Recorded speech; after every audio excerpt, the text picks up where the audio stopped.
The biggest plot hole in MCU history is finally solved. So everyone wonders, how did Captain America return all of the Infinity Stones without creating more plot holes? Most notably, how are you going to get the ether, which is now a stone, injected back into Jane Foster? I think that's one that people have a huge problem with, as well as the Mind Stone. How do you get the Mind Stone back into Loki's scepter? I believe we've solved it.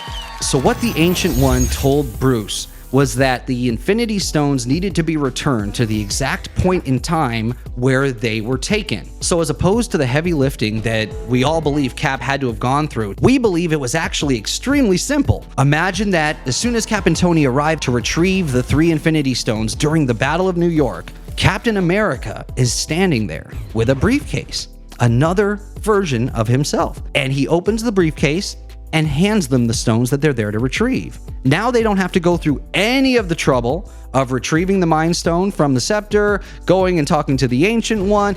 They don't have to do any of that. Cap just shows up at that exact point when they arrive and hands it to them. This way, all of our heroes still can bring the stones back to the future, and canonically, we're not ruining anything that happens in those respective timelines. So Cap, looking at another Cap would hand him the Mind Stone. He would look at Tony and he would hand him the Space Stone. He would look at Bruce and hand him the Time Stone on the streets of New York, exactly at the point in time in which they arrived. So imagine you're War Machine and you just arrived on Morag with Nebula. You turn around and Captain America is standing there. Cap, why aren't you off in New York doing what you're supposed to do? Oh, because we did it. Here's the stone. Who doesn't want to see Captain America arriving on Vormir and has to hand Red Skull an Infinity Stone? Imagine Thor and Rocket arrive in Asgard after Thor has that heart-wrenching moment with his mother. He turns around and Captain America's standing there holding not only the ether but his hammer, and he tells him, take this hammer, take this stone, leave Thor's hammer in this timeline. This way the hammer still remains with the Thor in the past, but it also makes it to the future.